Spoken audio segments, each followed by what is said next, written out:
The Raven by Edgar Allan Poe. Once upon a midnight dreary, while I pondered, weak and weary, over many a quaint and curious volume of forgotten lore. While I nodded, nearly napping, suddenly there came a tapping, as of someone gently rapping at my chamber door. "'Tis some visitor," I muttered, "tapping at my chamber door. Only this and nothing more." Ah, distinctly, I remember it was in the bleak December, and each separate dying ember wrought its ghost upon the floor.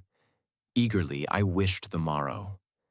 Vainly I had sought to borrow from my book surcease of sorrow, sorrow for the lost Lenore, for the rare and radiant maiden whom the angels name Lenore, nameless here forevermore. And the silken, sad, uncertain rustling of each purple curtain thrilled me, filled me with fantastic terrors never felt before, so that now, to still the beating of my heart, I stood repeating, "'Tis some visitor entreating entrance at my chamber door, some late visitor entreating entrance at my chamber door. This it is and nothing more." Presently my soul grew stronger, hesitating then no longer. "Sir," said I, "or madam, truly your forgiveness I implore. But the fact is I was napping, and so gently you came rapping, and so faintly you came tapping at my chamber door, that I scarce was sure I heard you. Here I opened wide the door. Darkness there and nothing more. Deep into that darkness peering, long I stood there wondering, fearing, doubting, dreaming dreams no mortal ever dared to dream before. But the silence was unbroken, and the stillness gave no token, and the only word there spoken was the whispered word, "Lenore." This I whispered, and an echo murmured back the word, "Lenore."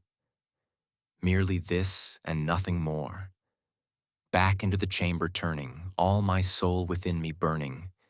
Soon again I heard a tapping somewhat louder than before. "Surely," said I, "surely that is something at my window lattice. Let me see then what thereat is, and this mystery explore. Let my heart be still a moment and this mystery explore. 'Tis the wind and nothing more." Open here I flung the shutter when, with many a flirt and flutter, in there stepped a stately raven of the saintly days of yore. Not the least obeisance made he, not a minute stopped or stayed he, but with mien of lord or lady perched above my chamber door, perched upon a bust of Pallas just above my chamber door, perched and sat and nothing more. Then this ebony bird beguiling my sad fancy into smiling, by the grave and stern decorum of the countenance it wore. "Though thy crest be shorn and shaven, thou," I said, "art sure no craven, ghastly grim and ancient raven wandering from the nightly shore. Tell me what thy lordly name is on the night's Plutonian shore." Quoth the raven, "Nevermore." Much I marveled this ungainly fowl to hear discourse so plainly, though its answer little meaning, little relevancy bore. For we cannot help agreeing that no living human being ever yet was blessed with seeing bird above his chamber door, bird or beast upon the sculptured bust above his chamber door, with such name as Nevermore.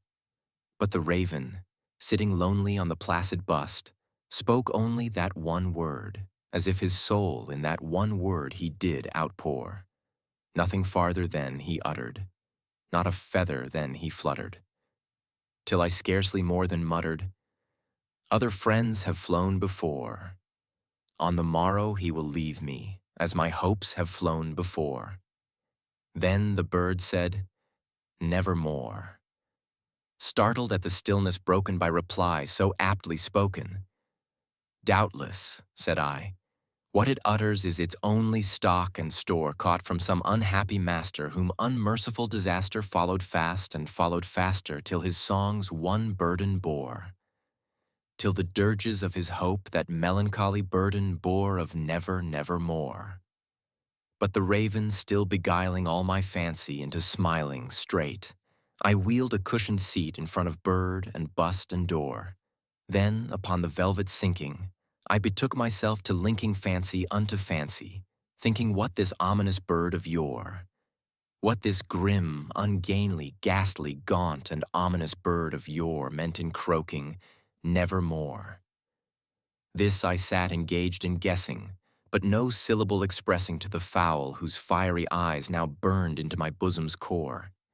This and more I sat divining, with my head at ease reclining on the cushion's velvet lining that the lamplight gloated o'er, but whose velvet violet lining with the lamplight gloating o'er she shall press, ah, nevermore. Then, methought, the air grew denser, perfumed from an unseen censer, swung by seraphim whose footfalls tinkled on the tufted floor. Wretch, I cried, thy God hath lent thee, by these angels he hath,